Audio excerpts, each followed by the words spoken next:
ഈ ഫുട്ബോളിലെ അവസാന മിനിറ്റുകൾ എന്നൊക്കെ പറയുന്നുണ്ടല്ലോ, രണ്ട് ടീമുകളും കണ്ണും പൂട്ടി ആക്രമിക്കുന്നൊക്കെ ഒരു സമയമാണ്.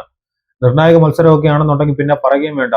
ആ സമയത്ത് ഒരു ഗോളൊക്കെ വീണ് കഴിഞ്ഞാൽ അത് കളിയുടെ ഗതിയെ സ്വാധീനിക്കുന്ന നിർണായക ഘടകമൊക്കെ ആകാറുണ്ട്. നമുക്ക് ESLന്റെ ചരിത്രത്തിൽ അവസാനത്തെ 10 മിനിറ്റുകളിൽ, അതായത് 80 മിനിറ്റ് മുതൽ ഏത് ടീമുകളാണ് ഏറ്റവും കൂടുതൽ ഗോൾ നേടിയിട്ടുള്ളതെന്നൊന്ന് പരിശോധിച്ച് നോക്കാം. ഈ ലിസ്റ്റിൽ ഒന്നാം സ്ഥാനത്ത് വരുന്നത് FC ഗോവയാണ്. 74 ഗോളുകളാണ് അവസാനത്തെ 10 മിനിറ്റുകളിൽ FC ഗോവ അടിച്ചിരിക്കുന്നത്. രണ്ടാം സ്ഥാനത്ത് വരുന്നത് മുംബൈ സിറ്റിയാണ്, 56 ഗോളുകൾ. മൂന്നാം സ്ഥാനത്ത് വരുന്നത് ബംഗളൂരു FC ആണ്, 55 ഗോളുകളാണ് അവരടിച്ചിട്ടുള്ളത്. നാലാം സ്ഥാനത്ത് ഉള്ളത് നോർത്ത് ഈസ്റ്റ് യുണൈറ്റഡ് ആണ്, 54 ഗോളുകൾ അവരടിച്ചിട്ടുണ്ട്. അഞ്ചാം സ്ഥാനത്താണ് നമ്മുടെ കേരള ബ്ലാസ്റ്റേഴ്സ് ഉള്ളത്, 52 ഗോളുകളാണ് അവസാനത്തെ 10 മിനിറ്റുകളിൽ ബ്ലാസ്റ്റേഴ്സിന്റെ സമ്പാദ്യം. ആറാം സ്ഥാനത്ത് ചെന്നൈയിൻ FC വരുന്നു, 50 ഗോളുകൾ. ഏഴാം സ്ഥാനത്ത് വരുന്നത് ജംഷഡ്പൂർ FC ആണ്, 47 ഗോളുകൾ. എട്ടാം സ്ഥാനത്ത് ഹൈദരാബാദ് FC ആണുള്ളത്, 42 ഗോളുകൾ.